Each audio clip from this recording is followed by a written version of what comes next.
¿Qué tal? Un gusto encontrarnos nuevamente en entrevista de RT. Hoy hablaremos del histórico proceso contra el expresidente Álvaro Uribe Vélez, quien fue condenado en primera instancia a 12 años de prisión por los delitos de soborno en actuación penal y fraude procesal. Para analizar a profundidad lo que se ha denominado como el juicio del siglo, nos acompaña Reinaldo Villalba Vargas, abogado penalista, vicepresidente de la Federación Internacional de Derechos Humanos, integrante del colectivo de abogados José Alvear Restrepo y uno de los representantes de las víctimas en este caso. La trayectoria del abogado Reinaldo Villalba se destaca por su trabajo para lograr avances en el reconocimiento de los derechos de las víctimas, no solo ante la justicia colombiana, sino también internacional. Entre los casos que ha acompañado se destaca la lucha por la verdad en masacres, las ejecuciones extrajudiciales conocidas como falsos positivos y también el magnicidio del candidato presidencial Carlos Pizarro. Abogado, bienvenido a Entrevista de RT. Muchas gracias por la invitación. Un saludo a toda la audiencia. Bueno, empecemos a entender un poco del que se ha denominado, como lo mencionábamos, el juicio del siglo, histórico en Colombia, por primera vez un expresidente sentado en el banquillo de los acusados. ¿Qué motivó? ¿Por qué usted decidió asumir este caso? Empecemos por esa intención, por ese deseo y por esa convicción en este juicio que duró muchísimos años y que todavía no termina. La verdad es que ha habido una relación histórica del colectivo de abogados con las víctimas de graves violaciones de los derechos humanos. Entre las víctimas precisamente está el hoy senador Iván Cepeda Castro, porque su padre fue asesinado por el Estado colombiano. Entonces, el colectivo de abogados asumió el proceso de acompañamiento en esa investigación por ese magnicidio, donde se consiguió pues obtener parte de verdad en Colombia, pero que también se llevó a nivel internacional el caso ante el Sistema Interamericano de Derechos Humanos. Así que para rememorar tengo que hacer referencia a esa relación histórica que ha habido entre el colectivo de abogados y las víctimas, y aquí en particular con el senador Iván Cepeda Castro. Entonces, obviamente, cuando se presenta esta situación con Álvaro Uribe Vélez, un colega del colectivo de abogados, Rafael Barrios, asumió el proceso en primer momento, pero él por razones de seguridad tuvo que abandonar el país. Entonces asumí yo, en una decisión por supuesto convenida entre el colectivo de abogados y el senador Iván Cepeda Castro, y desde entonces lo he acompañado durante todos estos años, primero en su defensa penal por las denuncias que puso contra él Álvaro Uribe Vélez, y ya en febrero del 2018 se produce una decisión muy importante, y es que la Corte Suprema de Justicia dice: contra usted, senador Iván Cepeda, no hay motivo, causa, justificación para abrir una investigación formal después de toda la práctica de pruebas que hemos hecho, pero en cambio sí encontramos que hay necesidad de compulsarle copias contra el expresidente Álvaro Uribe Vélez. Y nace de ese proceso una especie de boomerang, ¿no? Y ya pues venimos entonces desde 2018 con este proceso en el que recientemente se produjo la sentencia condenatoria por los delitos que usted mencionó: fraude procesal y soborno en actuación penal. Hablemos precisamente de ese momento. Son más de 13 años hacia atrás donde inicia todo este proceso. El senador en el Congreso de la República denuncia esa relación del expresidente con paramilitares. A partir de ese momento entonces arranca ese proceso. Pero ¿en qué momento se logra dar esa vuelta y cuáles fueron esas pruebas precisamente que la Corte Suprema de Justicia en su momento determinó para decir: aquí no hay nada contra el entonces senador, pero sí contra Álvaro Uribe Vélez? Mira, en primer lugar hay que decir que la denuncia era temeraria, o sea, de bulto. No había forma de entender que las denuncias pudieran prosperar. La primera denuncia fue porque en su labor de congresista recibió el mandato de verificar la situación carcelaria del país. Entonces, en efecto, estuvo pues realizando visitas, casi siempre acompañado incluso de otras personas del Congreso de la República, y sobre eso él rendía informes. Iván Cepeda. Iván Cepeda.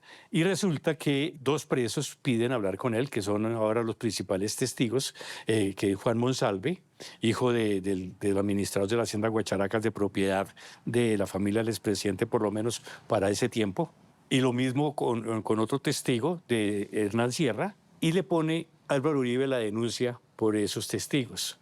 Pero resulta que, además de eso, recogen testigos falsos porque la Corte Suprema de Justicia le compulsa copias a estas personas por falso testimonio, y es cuando precisamente Álvaro Uribe recoge estos testimonios y los lleva, y a raíz de lo que usted menciona, de los debates, de los presuntos vínculos paramilitares de Álvaro Uribe con los paramilitares, entonces es cuando le hacen una segunda denuncia, que ya en 2018, en febrero, repito, es cuando ya la Corte dice, bueno, de todo el acervo probatorio de esta juiciosa investigación encontramos que no hay motivo para abrir una investigación formal, digámoslo como real, para decirlo de alguna manera, contra el senador Iván Cepeda Castro, pero en cambio sí encontramos que aquí hubo una manipulación de testigos de parte de Álvaro Uribe Vélez y ordena compulsar copias.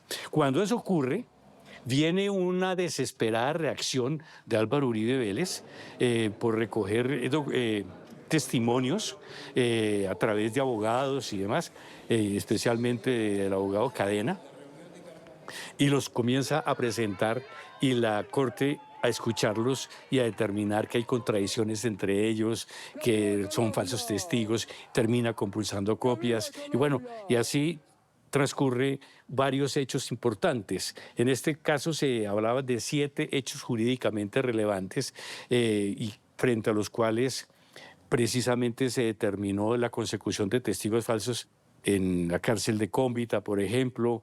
También se hizo un interrogatorio favorable para ellos, un documento que presentaron del Tuzo Sierra. Cuando el Tuzo Sierra declaró yo ante la justicia, dijo, no, a mí nunca me pidieron mentir, hablando de las visitas que hizo el senador Cepeda con otros congresistas y otras personas, también en tareas oficiales en Estados Unidos. Y así con otros testigos de otras cárceles hicieron lo mismo, conseguirlos y llevarlos a la justicia, primero con sus escritos y segundo ya llamados personalmente a declarar. Todos estos hechos son los que finalmente han determinado la condena recientemente proferida por el juzgado 44, la doctora Sandra Heredia, y que ya tenemos a Álvaro Uribe Vélez en situación de condenado en primera instancia.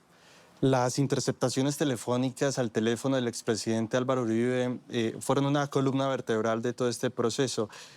¿Qué logró escuchar allí la Corte Suprema de Justicia y cómo esas grabaciones se vuelven en una prueba vital que desencadena y termina en esta condena? Bueno, lo primero que hay que decir es que la defensa siempre se ha peleado la ilegalidad de esas interceptaciones, pero la propia Corte Suprema de Justicia ha declarado la legalidad de las mismas.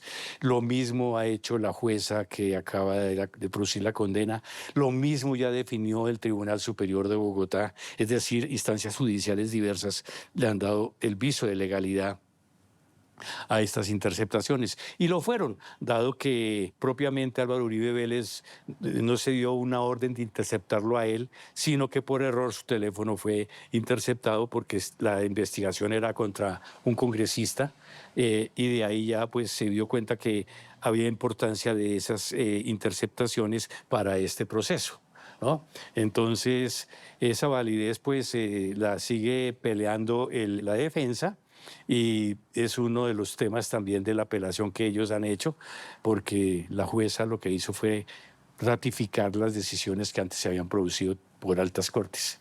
Hablemos en la relación expresidente-abogado Diego Cadena, que hoy también es procesado, incluso condenado ya por uno de los delitos.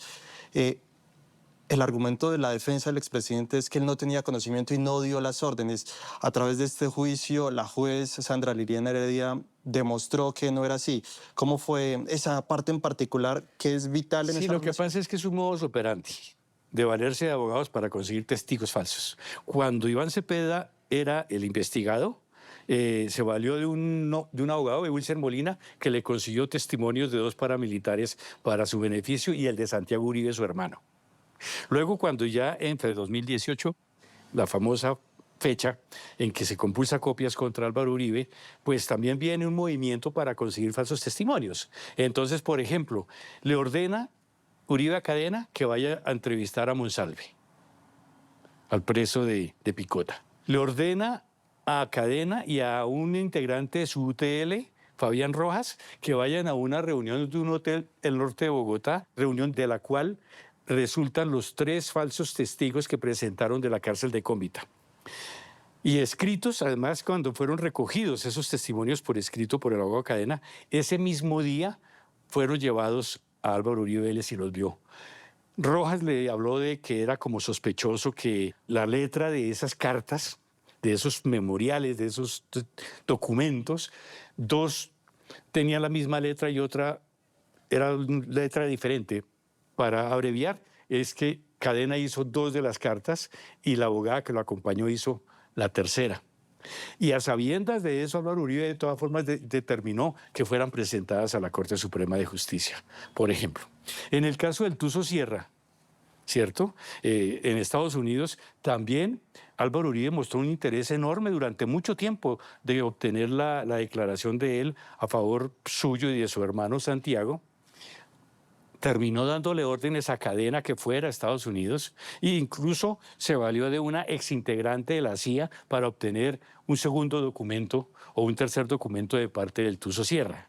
Entonces, como usted puede advertir, aquí hay un modus operandi de valerse de terceras personas para conseguir eso y dando órdenes para contactar a esas personas. Por eso se le está procesando como determinador, ¿no? Instigando a las personas a hacer ese tipo de cosas. En ese sentido, durante todo este proceso, también uno de los argumentos de la defensa del expresidente es que se ha tratado de un juicio político y que las pruebas no han sido suficientes. ¿Cómo desde el lado de las víctimas han recibido este tipo de afirmaciones que, por el contrario, se le han dado garantías al expresidente incluso durante muchísimos años para que se defienda? No, no es ningún juicio político, es un juicio estrictamente jurídico, con pruebas legalmente obtenidas, con pruebas que dan la contundencia suficiente para proferir la condena como lo ha hecho ya la señora jueza en primera instancia. Obviamente que él puede decir todo lo que quiera y autoproclamarse un perseguido político, pero lo cierto es que la impunidad lo ha favorecido toda la vida, ¿no? Entonces es la primera vez que esa impunidad se rompe, por lo menos en lo que vamos de recorrido del proceso con esta primera condena, y pues no le queda alternativa sino quererse mostrar como un perseguido político sin serlo, ¿no? Es decir, es su propia conducta, es su propio comportamiento el que lo ha llevado a estas alturas a ser un hombre condenado. En esa narrativa de un juicio político no solamente se ha escuchado en Colombia, sino en el exterior, y hablo particularmente de los Estados Unidos, donde congresistas cercanos a la administración de Donald Trump y muchas personalidades han respaldado al expresidente, también repitiendo esa misma afirmación, que se trata de un juicio político y no de un juicio con pruebas contundentes. Y le agradezco la pregunta, porque esa campaña internacional que se ha hecho contra el senador Iván Cepeda Castro lo ha hecho precisamente el propio Uribe, por ejemplo, a través de su hijo, de Tomás, que estuvo hablando allá con congresistas, con Díaz Balar, por ejemplo, que terminó diciendo que Álvaro Uribe Vélez lo que había hecho era servirle a la patria y que una jueza radical, ¿cómo así que lo condena? ¿No? Y uno dice, bueno, pero en el gobierno de Álvaro Uribe, ¿cuál servicio a la patria? Si la seguridad democrática amparó 6.402 asesinatos de gente inocente por parte del Ejército Nacional. Si cuando empezó su mandato hubo detenciones masivas que comprometían a pobladores, comprometían a campesinos, a dirigentes sindicales, a periodistas, a defensores de derechos humanos. Yo tuve que participar en muchas de esas defensas, ¿no? Entonces uno dice, bueno, aquí el señor Díaz Balar está faltando a la verdad cuando dice que lo único que ha hecho es servirle a la patria. Falta entonces que conozca cuáles son las víctimas y qué es lo que realmente ocurrió durante los 2 periodos amparados por la mal denominada seguridad democrática, como se denominó esa política que realmente favoreció gravísimas violaciones de derechos humanos. Los falsos positivos y las detenciones arbitrarias, por ejemplo. Sí, en ese sentido, y no solamente congresistas como Díaz Balart, sino incluso desde la misma Casa Blanca, Marco Rubio, el secretario de Estado, también opinó diciendo que se trataba de un juicio político. ¿Cómo leer eso? Que desde el propio Estado, desde el propio gobierno de los Estados Unidos estén opinando esa injerencia sobre los asuntos de Colombia. Sí, creo que incluso la frase que dije es De Marco Rubio, de Marco correcto, Rubio y sí. no de Díaz Balar, aunque Díaz Balar fue contactado y también En la misma en línea, apoyo, en la claro, misma en la línea. misma línea nos Pero puede vale opinar. la pregunta para retomar el tema porque fue Marco Rubio, nada más menos que el Departamento de Estado de los Estados Unidos, quien emitió el concepto que yo acabo de mencionar y que ya pues respondí al tema. Es absolutamente grave y sobre todo que parece ser un comportamiento de los Estados Unidos hacia América Latina, porque también criticó a las autoridades judiciales del Brasil por el tema De Bolsonaro. de Bolsonaro, ¿no? Entonces, ¿cómo así que ahora los jueces de estos países tienen que primero consultarle al Departamento de Estado de los Estados Unidos si les parece o no les parece procesar a una persona, ¿no? Entonces, está atentando contra la soberanía de los estados y pues es absolutamente lamentable. Y con toda esta campaña, tanto la que se ha hecho a nivel nacional como la que se ha hecho en los Estados Unidos, pues finalmente lo que se está pretendiendo es, de alguna manera, y uno de los objetivos es influenciar en la Administración de Justicia colombiana a favor de ellos, porque finalmente este proceso no ha terminado. Estamos en una condena de primera instancia, pero faltan otros pronunciamientos. Entonces, toda esta andanada de actividades y además amparadas por la mentira, por la calumnia, por la injuria, pues tiene entre uno de sus objetivos eso, influir o influenciar a quienes tienen que tomar decisiones de orden judicial. En ese sentido también desde la defensa, desde las víctimas, en este caso contra el expresidente Álvaro Uribe Vélez, ustedes han pedido claridades a los Estados Unidos. En el ambiente político, mediático, se ha hablado de unos supuestos delitos que se le estarían involucrando a quienes en su momento denunciaron al expresidente Álvaro Uribe Vélez. Más allá del movimiento mediático, lo que hay son unos hechos reales y probados. Y es que el abogado Diego Cadena, el mismo que participó en varios de los montajes en este proceso que tiene condenado a Álvaro Uribe Vélez, hizo contacto con agentes de agencias de inteligencia de los Estados Unidos, concretamente la DEA y el FBI. Sobre esto hay grabaciones de llamadas telefónicas, por eso es algo concreto. Y ahí se habla de una investigación que estaría andando contra el senador Iván Cepeda en la Corte Suprema de Justicia, como en efecto ya comprobamos que lo es, pero que también en los Estados Unidos ya la fiscalía de ese país estaría en una investigación contra ellos. Es decir, aquí hay plena prueba de cómo se estaban moviendo y tejiendo los hilos para hacer ese montaje judicial contra el senador Iván Cepeda, pero además extendido a uno de los abogados que representa víctimas en el proceso de Álvaro Uribe Vélez, y me refiero al abogado Miguel Ángel del Río, ¿no? Para involucrarlos de manera falsa, mentirosa, supuestos operativos de narcotráfico. Y para ello, valiéndose de la persona que ha sido conocida en Colombia como el caso del narcochofer. Es importante tener presente que nosotros nos enteramos previamente de un rumor inicial y pusimos la denuncia pública en medios. Al poco tiempo, ya fue cuando Daniel Coronel, el periodista, elaboró una columna y en esa columna refería a todo esto que le estoy contando de Cadena con estos agentes y demás. Y después viene el pacto del country, del parque, donde se fortalece toda esta persecución que se estaría gestando en montaje nuevamente contra el senador Cepeda y contra el abogado Miguel Ángel del Río. Es decir, ese es un hecho probado, pero que se les cayó.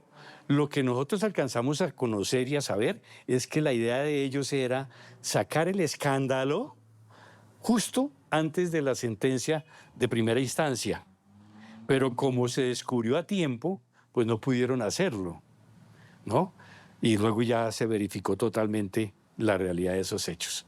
Yo me imagino que en los Estados Unidos, si es verdad que existe alguna investigación, porque lo hemos preguntado, pero todavía no conocemos la respuesta para contestarle, pues tendrán que desistir de una investigación donde simplemente se está repitiendo un modus operandi criminal. Llega la sentencia de primera instancia y ¿qué es lo que sigue? Llega la apelación también por parte de la defensa del expresidente Álvaro Uribe, pero hemos estado en un mar de situaciones donde pues se le otorga la libertad provisional por ahora mientras hay una sentencia en segunda instancia.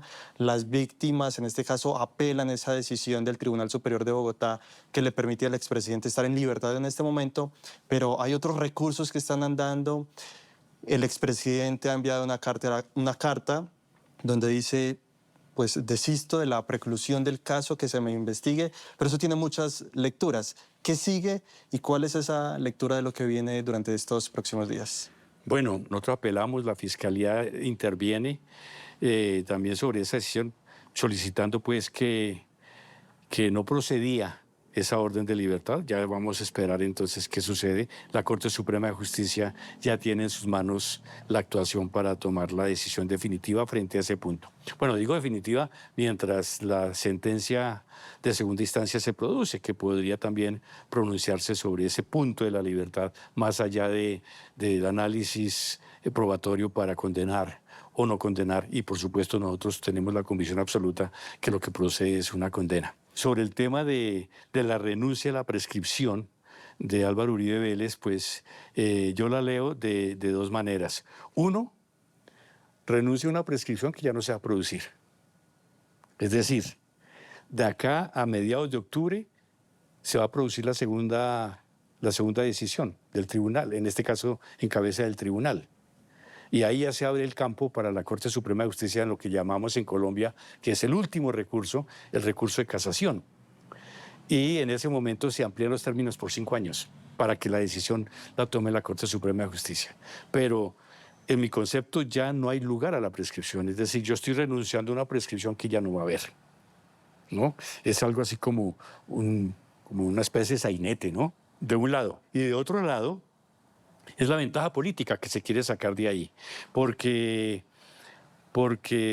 el tribunal tendría que pronunciarse obligadamente, no más allá de mediados de octubre, sin la renuncia a la prescripción. Y en la renuncia a la prescripción lo que están diciendo es, señores del tribunal, tómense todo el tiempo posible para hacer el análisis probatorio del caso. Nosotros lo podemos leer. Señores del tribunal, tómense todo el tiempo posible porque entramos a campaña electoral y necesitamos que el expresidente pueda intervenir sin ninguna atadura, ¿no? Es decir, para mí también es un oportunismo político en ese sentido. Usted lleva cerca de 30 años trabajando precisamente en la defensa de los derechos humanos e incluso más. ¿Cuál es su balance personal después de este caso del expresidente Álvaro Uribe Vélez? ¿Ahí termina su labor o definitivamente más energía para seguir defendiendo, en este caso, a las víctimas? La verdad es que esto es una conciencia política.